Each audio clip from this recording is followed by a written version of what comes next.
Today we're making a Silverton Hills Blueberry Crostada. It starts with a very simple dough. It's a classic cheese dough that consists of 1 pound of butter, 1 pound of cream cheese, and 20 ounces of all-purpose flour.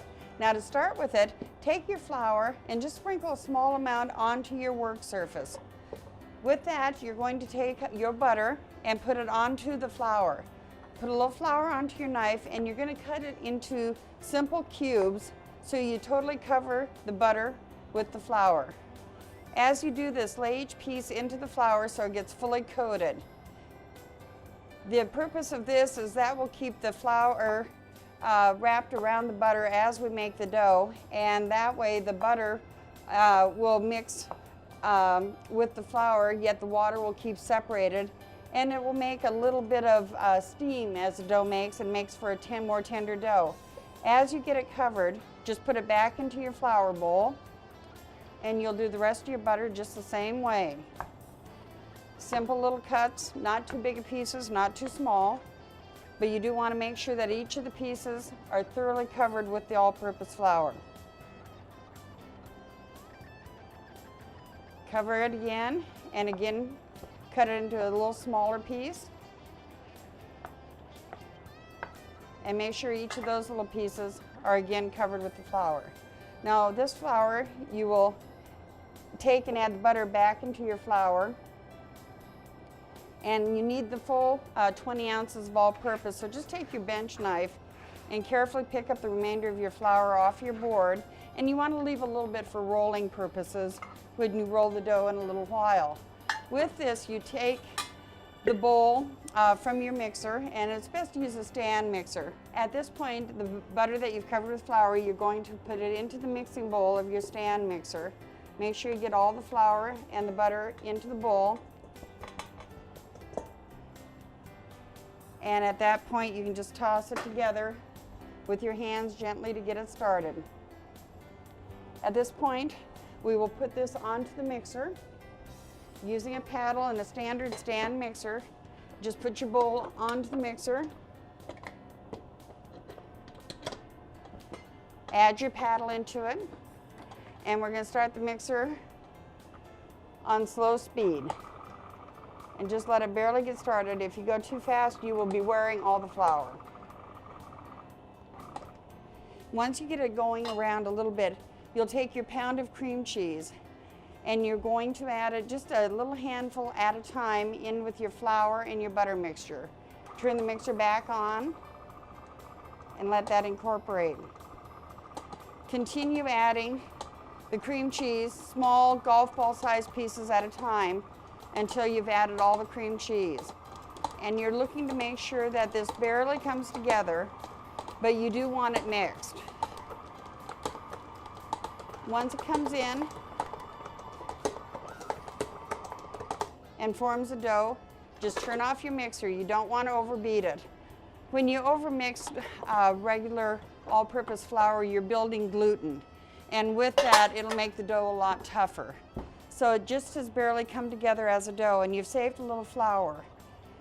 All you're going to do is take the dough off your paddle,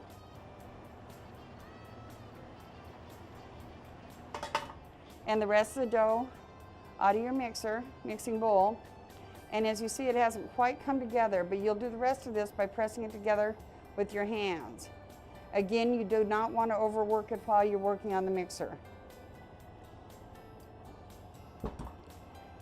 At this point, using your hands, just work the dough together into a workable ball, and it'll come together. You'll still see in the dough chunks of butter, pieces of the cream cheese, and that's exactly what you want, to have a really moist and flaky dough when you're done. At this point, all we will do is go ahead and shape them into the size of pieces of dough that we'll make the crostadas out of. And these are shaped into about a 2.5 ounce ball. If you have a scale and are more comfortable with it, go ahead and scale, but just make a firm round ball like so. And as you work through the dough, you'll need to chill these. The dough actually requires being chilled a minimum of 4 hours before you can roll it out and continue with your crostada. But again, you're looking for a 2.5 to 3 ounce ball. And once these are done, we'll go ahead and stick those into the fridge to chill. And while we chill these, we will get started on making our filling for the crostada. In a small saucepan, add 6 ounces of water and bring it to heat. And as that's heating, you want to take a couple minutes and pick through 2 pints of berries. You want to make sure that you have really gorgeous fresh berries that are clean and ready to use. Our water is almost to a boil, and at that point we will go ahead and add approximately out of the pint, 1 cup of the berries to the water.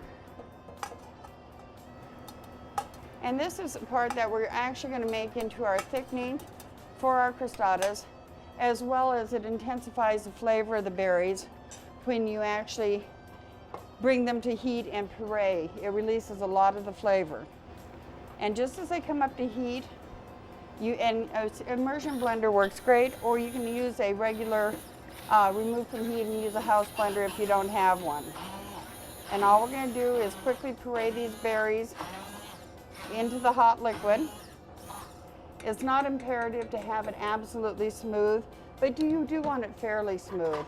And at this point, what we will do is we're going to add a mixture. This is simply a mixture of 1/2 cup of cornstarch and 1/2 cup of superfine sugar. And we're going to add approximately 1/4 cup of each. And just stir this into our liquid. And as this comes to a boil, just continue to stir it in. And then we'll go back to our immersion blender and just give it a final spin to make sure it's all smooth and incorporated. And with this, you've got a very thick blueberry compote that we'll make by pouring this over our raw berries. And at this point, just simply toss the puree and the raw berries together.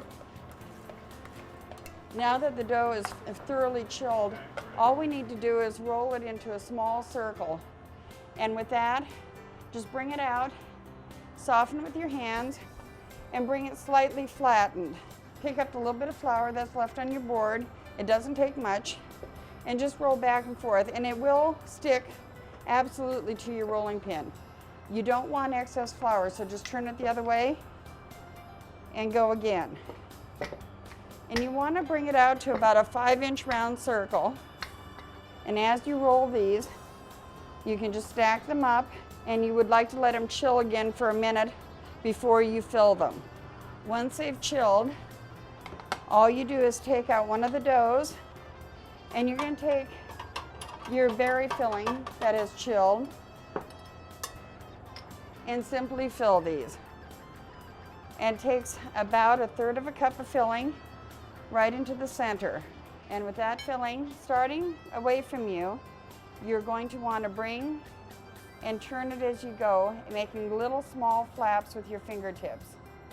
And this makes the rustic crostada tart. And a crostada is just a rustic form of a tart. Wrap it around in your hands and set it on your pans. At this point, like I said, we do want to freeze these. And from there, what we'll do is bake them after they've been frozen for 24 hours. And you put them into a 375-degree oven, and you'll have them bake for 35 to 40 minutes till really golden brown and delicious. And we have a crème anglaise, that's a lemon crème anglaise, which just makes for a gorgeous finish. You can also serve it with ice cream if you wish, but this makes for a gorgeous Silverton Hills blueberry crostada.